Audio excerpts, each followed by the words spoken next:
Mr. Toastmaster, Mansfield Sunrise Toastmasters Club, I want to thank you for the way you have welcomed me to your club. The title of my speech today is Magical Moments. I miss home. I really miss home.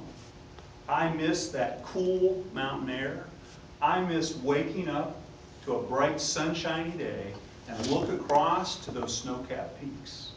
I was born and raised and have lived most of my life in Colorado. I was probably 3 or 4 years old when my dad came home one day with a wiffle ball bat and a wiffle ball. And about 4 or 5 pitches later, I whacked one into the stereo cabinet.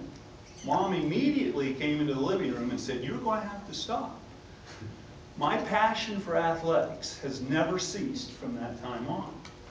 I was 3 years into Little League, and at that point, I thought I was a star. I was above everyone else. And in one particular game, again, I got a pitch, drove it to left field for a single. I rounded first base and decided I'm going second. The ball arrived at second long before I did, and the umpire called me out. I'm thinking, does he know who I am? Can he call me out? I get up, I go back to the bench, and I throw a fit. On the way home that day, a teammate of mine starts to tell me, "Troy, you were safe."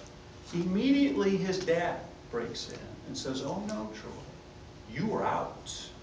At that moment, I knew he was absolutely right, and I had made a complete fool out of myself. I have spent 40 years of my life trying to never relive that moment. I was a senior in high school.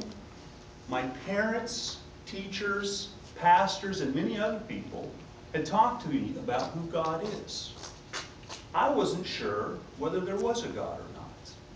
And one day I had an experience in which God came into my life and changed me in such a way that I knew it couldn't have been anything else.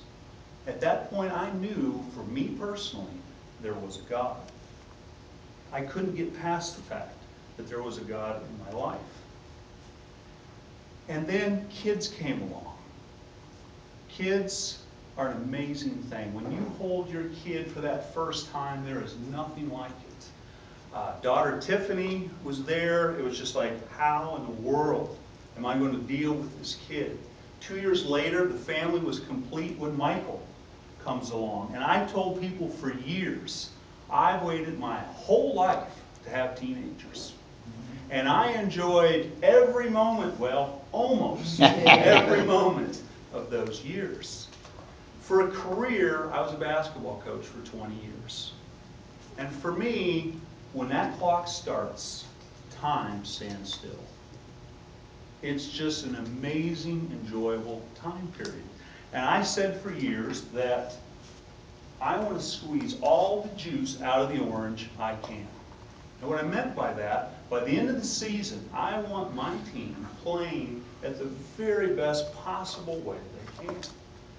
And at the end of the year, if you host a trophy and you cut down the net, it's even better. A couple years ago, as I walked across this mountain meadow on my daughter's wedding, it was a bittersweet moment for me. Amazing because we were so proud of the person that Tiffany had become.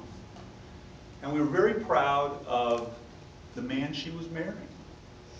But it was a little bit bittersweet in the fact that he was from Argentina and she was moving to Argentina. It's a long ways from home. We don't see her very often. A few months ago in August, my son's wedding, I'll have to admit, tears poured down my face when his future wife sang to him Mama's Song by Carrie Underwood. And it hit me that the man that she was singing about, who will never leave, who treats a woman like a real man should, was my son. I've had many magical moments in my life. And my wife and I have been able to share most of those. And I will tell you that I have a magical moment each and every day when my wife looks me in the eye and tells me that she loves me. Mr. Toastman.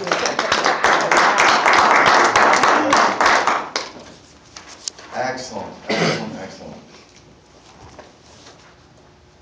Thank you, Troy. We really appreciate that. Outstanding. For our third speech, we have